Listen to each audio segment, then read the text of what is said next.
Hey everybody, welcome to episode, what is it, 121? Yeah, 121. Um, I want to talk more about music again, just kind of throwing things out there. So, I got to thinking, so, you know, why is it, I hate to think it's just old man yelling at the cloud, you know, I hate to be the, what you call that music? I don't want to be, it's hard to be that guy. I actually don't really care if I'm that guy or not, to tell you the truth, but you like to think you're not.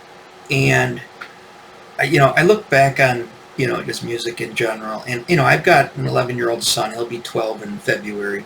And he's pretty, into it. Um, but I just look at where I can find things nowadays. Not saying I want to. Let's just say if I wanted to, where would I find stuff? This video is talking about MTV, or MTV, as I like to call it. And like I said, if it wasn't for MTV, I probably would have discovered these bands, but MTV made me discover, Iron Maiden. We got cable. My dad got cable. My mom didn't have it yet, but my dad had cable in 1983. And we started watching MTV right off the bat. And my mom ended up having a boyfriend at the time, I think more into 84, where she, 83, 84, where he had cable, and we'd go over to his apartment, and I'd watch it there. And here's the thing. There's a couple of things. I was a kid, right? And remember, I was a kid who didn't do my homework as well, and didn't really pay attention to school. So, I had a lot of free time on my hands, and time seemed to move slow back then. And on any given weekend, especially in like the winter when it was too cold, too snowing to go outside and play or go ride my bike or something, I would just sit around on the couch, eating Jello pudding pops and watching MTV all day, literally all from the time I got up in the morning to the time I went to sleep, and I would do that, especially at my dad's. I'd go out to my dad's house, or go to my dad's, at the time he was still in the family house, but, I'd go there on the weekends, or sometimes, I was there for longer periods of time at that time. I would stay there and I would watch MTV constantly. I mean, I watched all my cartoons. I even watched soap operas with my dad. My dad was obsessed with not General Hospital. What was the other one? All My Children, or Days of Our Lives. He was all about Days of Our Lives. Days of Our Lives, 1984-85 was pretty fun to watch. I could do a video on Days of Our Lives with Victor Kiriakis and Steve Patch. Had the Patch and Roman and all those guys. My dad was obsessed with it. He was like, gotta watch my stories, because he wasn't working at the time, and he'd sit around and he'd be watching. I used to go home from lunch from school. He'd pick me up. I'd go home for like 45 minutes, and I'd get a pot pie or a TV dinner, and I'd sit there and I'd watch Days of Our Lives or something with my dad, and then he'd take me back to school, and I'd kind of skip recess. I did that a lot, especially in 4th grade, which would have been 82, 83. But MTV, 83, I mean, that would have been, like I said, this is when I discovered Motley Crue. It's when I discovered, I did discover Quiet Riot, obviously, from that Solid Gold episode, but I discovered, and then Def Leppard because of the mix-up with the idiot at school. I started learning about all this stuff. Also, my sister graduated high school in 1983. And, a high school girl, a high school senior, they're pretty into music at the time. Going to the Synchronicity concert in 83. I mean, I had an older sibling who was 8 years older than me, who was, actively into music with her peers and all of her friends. So I had my sister influencing me. I had MTV. I had kids at school. It was just, that's the way of life in the 80s. I mean, it was MTV. and that's when they just played videos, and that's how I discovered all this music. And a lot of these bands, I mean, there's stuff that, like, if it was out today, I would never like it today, but because it was at that time, and I just kept hearing it over and over and over again, or I'd watch the video, it's just like, what was the, Tina Turner's song, Private Dancer. I mean, that wouldn't have appealed, if that came out today, that wouldn't have appealed to me. But back when I was, 10, it just kept coming on, and it had that, music, and she, she'd come walking, down the street, stuff like that. I mean, really, I probably wouldn't have been into Michael Jackson today. But back then, everybody was into it. So, you kind of followed the pack. The Thriller album came out, the Thriller video. That was a huge thing with MTV. That was enormous. There's all these things. And like I said, I was a kid. I had no real responsibility, even though school should have been, and it wasn't. I had plenty of free time. And when I wasn't playing with my action figures or running around on my bike, or going to the library or something, I was glued to MTV and watching it constantly. I remember when I moved out, or when my dad moved out to the trailer park way north of town, and he didn't have a car, and the only closest thing to go was the little Market gas station, which was not in walking distance, or the pizza place and the hardware store right across the street, the bank, the Oxford Bank. I don't always call it the Oxford Bank, it wasn't in Oxford, but anyways, you'd get out there, like my sister would literally just drop me off at my dad's house. My dad would get one of the yahoos, one of the, drunks in the trailer park to come pick me up at my mom's and take me out to the trailer park, and it was the winter, that's why I wouldn't go outside, play or ride my bike. There's nothing to do. The whole weekend, from Friday to Sunday afternoon, when I went back to my mom's for school the next day, there was absolutely nothing to do. And except for he had cable, he had a VCR, so he could tape the stuff, and it was it. When we watched movies, I watched movie channels, Showtime, Skinamax, especially Skinamax at night, But yeah, you'd watch all that stuff, and you just watch music all day, or you'd have it on at least. I would have MTV go, like after my dad's watching the ball game or watching the news, or I was done watching cartoons or whatever, from whatever program, until like prime time when we would sit down and watch movies and stuff. That whole time the TV was on and it was just playing MTV, and I'd be sitting there on the couch reading comic books, drawing, building models, painting miniatures, anything that you do inside because it's too cold or too rainy or whatever, the crappy weather out to go outside. You couldn't go anywhere because my dad didn't have a car unless he got one of the drunks in town would give us a lift up the Romeo or something, because there was a video store in Romeo. Or my sister came came and picked us up and took us to Lake Orion or whatever. There was a discount video over there. We'd go get videos, and groceries and videos, and we'd come back and we'd just haul up in the trailer for the whole weekend. So what I'm saying is nothing to do but just absorb all of this stuff. So if you were to take, even if you were, I don't know, it's a weird question, but let's just say that all of the modern music that's out now, and you put that all into that box of what I just described to you, right? I probably would be liking, and I'd know everything on there. Because there's no internet, too. So here's the other thing. I mean, my son is 11. He's basically a year older than I would have been then. And, he doesn't watch TV. He just watches YouTube. Just YouTube.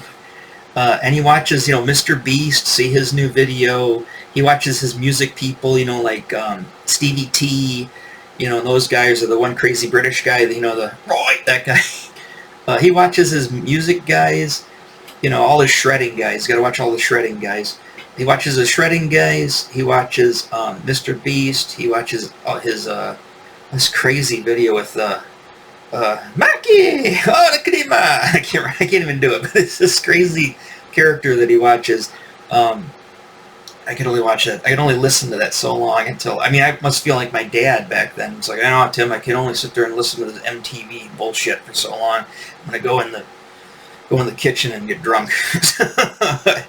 You know, I couldn't. And he'd just go in there and sit there and listen. He had that stereo from the house. He brought it to the trailer. He put the 8-track and he put the headphones on. He'd sit there and get drunk and listen to oldies station because he didn't want to listen to that shit from the 80s. Listen to stuff from 30 years ago in the 50s and the 60s. So yeah, I mean, my son doesn't. I asked my son, do you know about any of these bands? Like, no. Do your friends know anybody? No. Do any kids at your school? He's in 6th grade at middle school. He kind of still talks to the 7th and 8th graders. It's like, do you guys know about any of this stuff? No. It's like he knows about the new Metallica album. He just went to the concert. I'm not a big fan of Metallica, anything after Injustice for All, and he's actually the same way. You know what? He likes the concert. He doesn't have the new album. He's like, I don't like the new album. There's a 10-year-old or 11-year-old kid saying this too, so and I asked him. He's the one that sort of kind of discovered Ghost for me, kind of on accident. And he talked to, and he said, oh yeah, there's friends at school listen to Ghost. It's like, what about like Taylor Swift and all the other people, that you see on, he's like, none of the boys really do, some of the girls do. That's what he says. Some of the girls do, none of the boys. I go, oh, okay. And he's in band, with all the bandos. I don't know if you were a bando or you know what bandos are. Bandos are kind of, well, mostly I guess they're all into Phantom of the Opera. Anything Andrew Lloyd Webber or anything that's show tunes or Disney tunes. That's usually the bando. So maybe the bandos aren't a good example of what's in the popular music. I just remember when I was in high school, all the bandos, they were all, that Phantom of the Opera came out then, and every freaking bando had the Phantom of the Opera t-shirt on, or Cats, or Les Mis. I'm going to go watch Les Mis. Sorry, threw up a little in my mouth. I can't stand any of that shit. But yeah, like I said, MTV doesn't exist today by any stretch of the means. Even if it does, which I think it does, but they don't play anything. You got to go to YouTube to watch modern videos, and there's, I'm watching the videos and just like.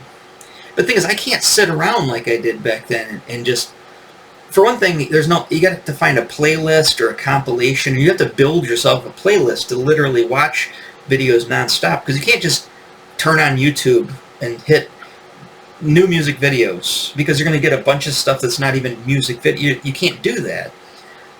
Maybe there's a channel. Is there an MTV channel that just plays nonstop videos?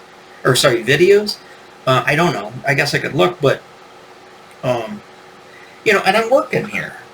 And there's a screen here, which I could look over with, right? But I need to get stuff done, so I can't, it's not like I was sitting there painting miniatures and you had MTV going on the background, I mean, I do that. I sit there and I put my headphones on, and I'll either play records, but then I got to keep getting up to switch the records, so it's kind of tedious when I'm really busy. It's okay when I'm like just kind of like, kind of on autopilot here, but when I need to concentrate, and then if I'm over here and I have to concentrate, or I have to talk to clients, or have to do that type of thing, or be writing, I can't listen to me. I can't listen to anything like I used to. I mean, I used to be able to do that as a kid. Even when I was a kid, I'd sit there at the drawing table, and I would listen to all those records. Or MTV would be on, Eventually my mom did get cable, and we lived in that trailer, and I found a way to pipe it into my bedroom I split the line in the living room, piped it into my, because, trailers are paper thin, you just poke your finger through it, and you got a hole in the wall, and it ran a line through, and put the cable, and I got a TV, little 13-inch color television set in Emerson from Target, when Target first opened up.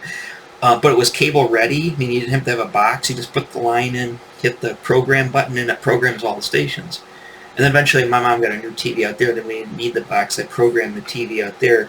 So, you could get MTV back and forth. And that was the the late 80s or into the early 90s. Actually, when I specifically did that, would have been 1991. So that was the heart of the grunge period, and I did have MTV on back then, and I was listening to all your grunge music and stuff, and all the hip hop and grunge and all the 90s music, the early 90s music. I mean, it was all on. I didn't really take, but like I said, I didn't take to anything. Like nothing really just like made me sit back and go, what was that? Maybe one or two videos.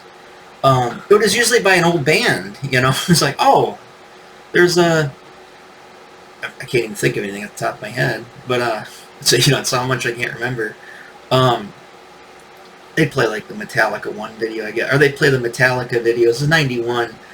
They play Enter Sandman, that type of thing. They'd play, Pearl Jam, Nirvana. They'd play. I just can't remember everything at that time. Like I said, and that's into the 90s. I go into my adulthood. Because I turned 18 in 1991, I basically became an adult, and then into my 20s. And so, like I said, the 20s, I don't know, or in the 90s, with me, it was comic books was starting to and then, of course, the comic book thing blew up. Or, the bubble burst on that speculator market, and everything went to hell. And then, and I don't know, I was still playing role-playing games and stuff like that. I mean, I had things to do. I was still into things, but just for the most part, the 90s kind of, And then, of course, the late 90s is when I started working midnights at a medical lab, so I didn't see the light of day for like 5 years into the 90s. And I didn't have TV. I didn't have television. I literally lived in my grandma's basement like a hermit, more like the hermit that used to live in who rented out her basement when I was a kid. This guy named, not Clayton, was it Clayton? Real weird guy. He looked like me. Big beard, long hair, smoked a pipe, sat down there and ate canned food out of the can, like a weirdo. And they watched this tiny little black and white television set and lived in this creepy basement. And he was that's how he lived. He was probably younger than me at the time too.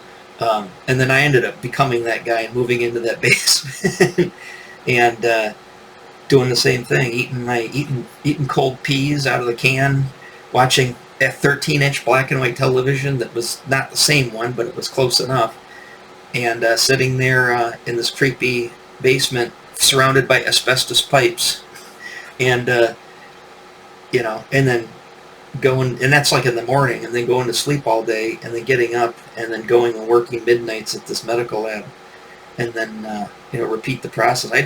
I think from 1996 to 6, 7, 8, 9, 10. Yeah. No, 95 to 99. I didn't see the light of day. You know what I mean? I slept through almost every day in the 90s. So it tells you another thing about why I feel the way I do about the 90s. And of course, I go to the medical lab and I just bring a little CD player with me with headphones because we could listen to CDs while we worked. It's a very autonomous kind of, just kind of a autopilot job that I had at this medical lab. And you could just sit there, and all the cubicles, everybody would just had headphones on and were just listening to fill-in-the-blank music.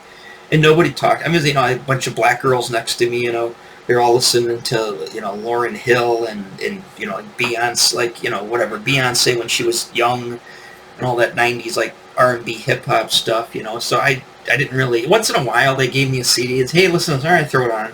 And I just listened to it, and it would just go into my head. You want to listen to mine? No, I don't want to listen to that rock crap. Okay. So, and there was another long hair there guy who he liked, who loved his Alice Cooper and stuff, and we'd swap CDs and stuff, and but I was listening to like all my Iron Maiden albums over and over and over and over and over again. Like this, literally, I had like a stack of albums on my desk. I think I had King Diamond's Abigail, Blizzard of Oz,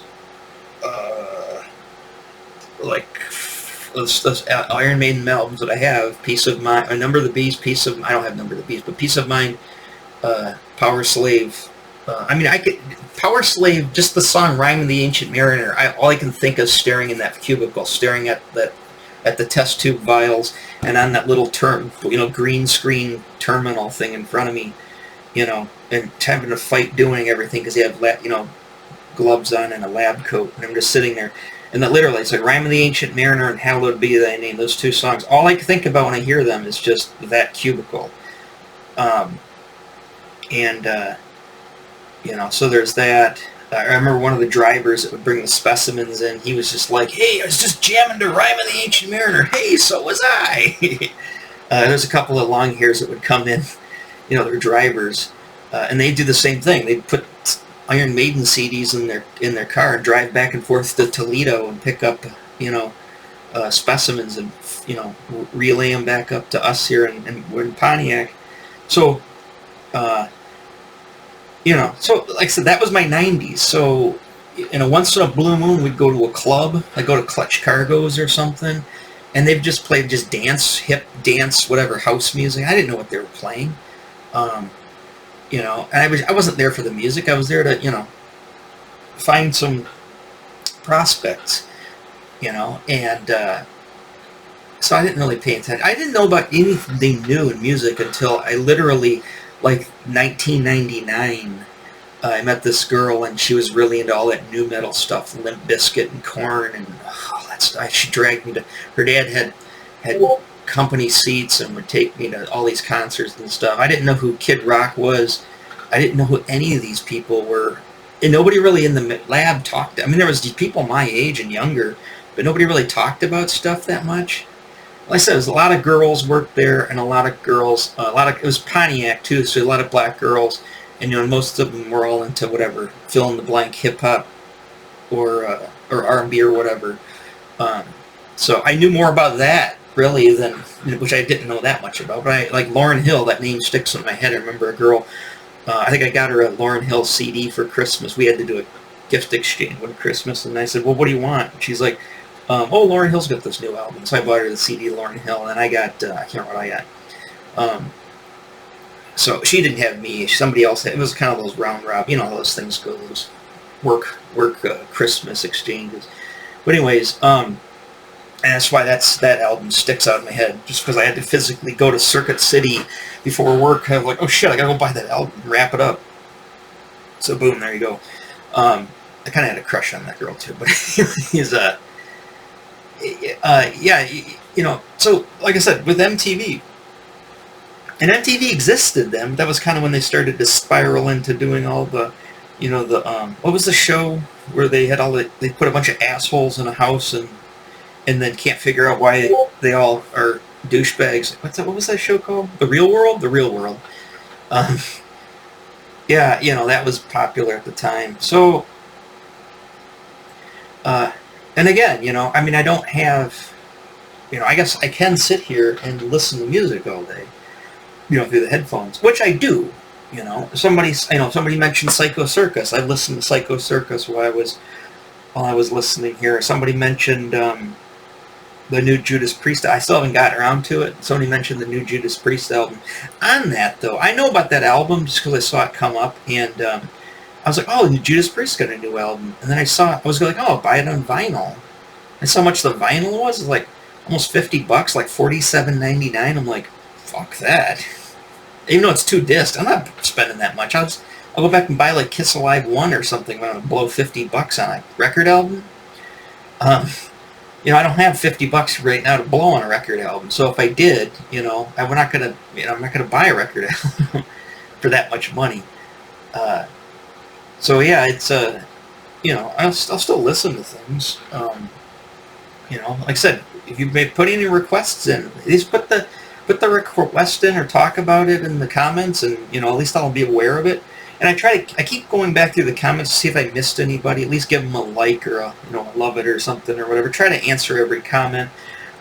It shows up on my phone, and it's like, wait a minute, I've already answered these, and I look on the thing on YouTube, and it's just like, wait a minute, where are the new ones? I thought they would flag them, and sometimes they do. It's just it's a pain in the ass, and so sometimes if you send a comment and I don't respond for a few days, it's probably just because I'm sitting there dumbfounded at the screen going, huh? But I try to get through all of those. Like I said, you guys mentioned something like, hey, listen to this, listen to that. I'm some things people have mentioned. It's like I know I'm probably not going to like it, but I'll listen to it anyways. I'll throw it on. I mean, like I say, all of it's right there on YouTube. So, what time we got here? 25. Okay, we have plenty of time. So, again, it's hard today to discover new music, and I'm sure it's out there. Like I said, I didn't know about Ghost since 2010. They had their first album out. I've been living in this apartment since 2013, and I didn't have a clue they even existed, even though my friend told me, I've mentioned like 3 or 4 times this band, but remember, I sometimes I don't listen to people. Or it just goes in one ear and right out the other. Yeah, cool, I'll listen to that, totally forget about it by the time I'm in my next thought, So maybe they did. But that's why, if you put it in the comments and I'm forced to read it, it might stick in my brain a little more. And I got on this huge trip with this, what do they call it, this synthwave stuff. I like synthesizers. I think they're cool. I was like kind of messing with them. And I like that 80s, kind of soundtracky, sound. And so I kind of got into some of that, like Power Glove, and then discovered Gunship. And I liked Gunship at first. I ended up buying that album. I think I did a video on it, I think. I bought the, maybe I didn't do the video on it, because I bought the album, and it was $30.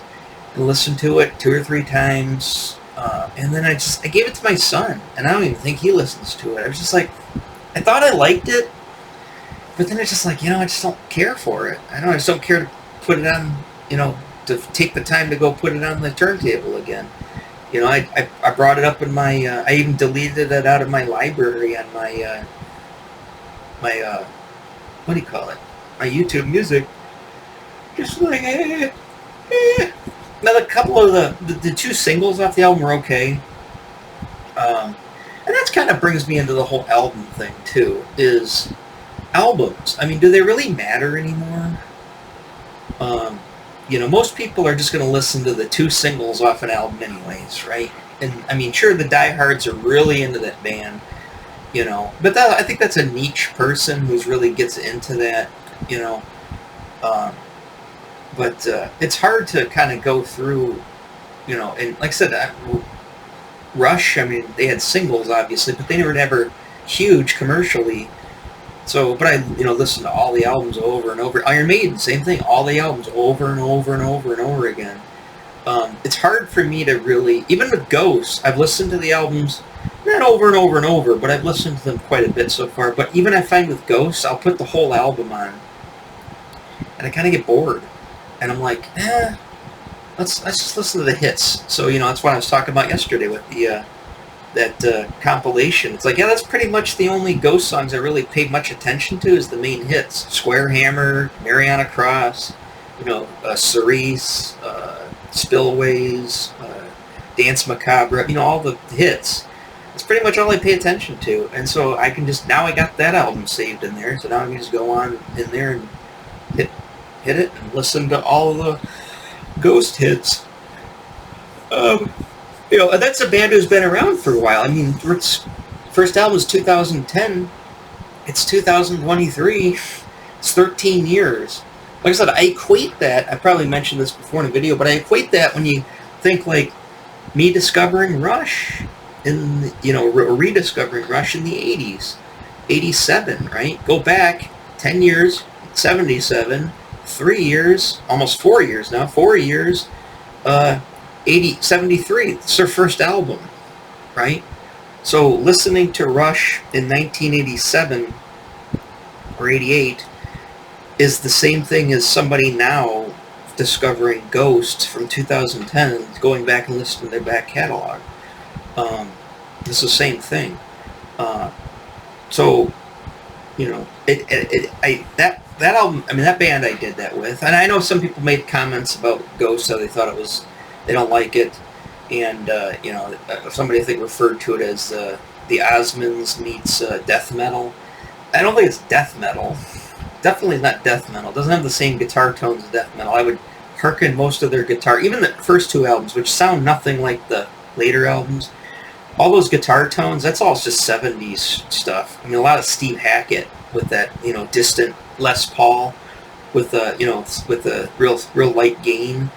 I mean, that's all like prog rock shit from the 70s. Like, especially, that sounds a lot like Steve Hackett. And then of course the stuff, it sounded like, the newer stuff, more poppy stuff, just sounds like Def Leppard, or the Scorpions, or some kind of guitar playing like that. With the Osmonds, I kind of see the connection. I mean, I see kind of where you're going with that, but I never really was into the Osmonds, so I couldn't tell you. I mean, I know who Donnie and Marie are. I used to watch the TV show Donnie and Marie with my parents. I didn't pay attention to it. Actually, I saw Donny Osmond at the State Fair in like 1978 or 79, right around there, down in Detroit on Woodward at the State Fairgrounds. And I remember he played Johnny B. Good, and he's pointing and something would explode, and he'd point and something would explode. That's all I remember. Johnny B. Good. So I don't really know much about the Osmonds. So, but I kind of get the connection a little bit. It definitely doesn't sound like death metal. It's not that heavy. It's death metal that, for the most part, I find doesn't really have much going on in it for me. To me, it's just boring. I like the catchy hooks that Ghost has, the more poppy hooks. I guess I'm a weird person when it comes to music. I like what I like, and that's what I like. And like I said, you can send stuff my way. I give it a listen to it, just like my friends mention stuff. Hey, you should check out this band. Okay. What do you think? Or, oh, yeah. I'm just got, like I said, it's got to do something for me. And if it ain't happening, I just can't get into it. So, or maybe I'm just in a mood that day. Maybe I got to get a better listen to it later. If I equate some negative emotion or negative thought with that music too, then it seems to kind of turn me off. A lot of times, when I actually see the actual artists, then that kind of like, they turn me off. Just kind of like, they look like douchebags. They might be great musicians, but they look like assholes. I don't like them. So like I said, I'm weird. I guess I let my emotions dictate how much I like music, which can be emotional. It's all subjective. It's all, like I said, you might like mayonnaise. I hate mayonnaise. You might like, ranch dressing. I hate ranch dressing. Right? I might like sauerkraut and kielbasa. You might be like, oh, what's that? Right? So everybody's different. Everybody likes different things. Like I said, I guess this video is supposed to be on MTV. It doesn't really exist anymore. The whole infrastructure for music in general. I mean, Gene Simmons said this. So the whole infrastructure for music, from the listening of music to the creating of music, all of it is completely changed. It's nothing like it used to be. And I would say the same thing for my dad. My dad in 1983 turned 40. His 1983 was 1953. When TV first started coming out, right? So imagine it's like, oh, wow, TV's just now coming. It's first thing since this TV. We're coming out of, coming out of World War II. And then suddenly you've got, and then of course he lived through the British invasion with the Beatles and all that stuff. And he loved the Stones, so that's kind of his stuff that he liked. He liked the Moody Blues, the Stones, Bob Seger. That was my dad's music. So now he's fast forward. It's 1983, and he's watching his 10-year-old son watch MTV, and he's just like, what is this shit? He sees like Motley Crue. It's like, he's like, what is that, Kiss? No, it's Motley Crue, Dad. Or it's like, what? Look like Kiss, or whatever. Although he did like the ladies. So I remember my dad was obsessed with like Madonna. Oh, Madonna's on, huh? See that Madonna? Like a Virgin video. Dad, you're like, it's weird. He was obsessed with the ladies. He liked watching the ladies. And I guess I do too. What's that one girl? Ice Spice. I don't know what she sings. I think she's got like just an EP out. I don't think she's got a full album out. But I like her with the curly hair, not the straight hair. I could watch her all day. Just like my dad could watch Madonna all day, right? I could watch Ice Spice all day. Don't even really care anything about her music, but I could watch her all day. So I'm a creep like my dad is what I'm saying, but I just don't. It's not an alcoholic. But anyways, I'll let you guys go on that, and like I said, keep them coming. Keep the comments coming. Remember, like and subscribe. I noticed a lot of people subscribed just recently. That Ace Frehley video. It's like I said. It just seems like I'm gonna make, shit video. Nobody watches it. Nobody watches. Oh, you're doing it on Dungeons and Dragons. Nobody's watching it. Oh, you're doing it on a toy. Nobody's watching it. And then suddenly, boom! I mentioned Kiss. Boom! 1.9 thousand views. And the chat just lights up, telling me how much of an idiot I am. So, yeah, seems like that's just going to be the MO for my YouTube channel, is me just basically talking at the wall for about 10 videos until I make a Kiss video, then suddenly everybody pays attention. So, hopefully people are paying attention to my other stuff. But maybe I'll see the MTV sign, like, oh Christ, MTV. And he'll say something. I'm going to use that as the thumbnail. So, alright, I'll let you guys go, and I'll probably post this one on Wednesday. It's still the weekend, so I'm kind of getting some stuff done around here this weekend, and then I'll do that.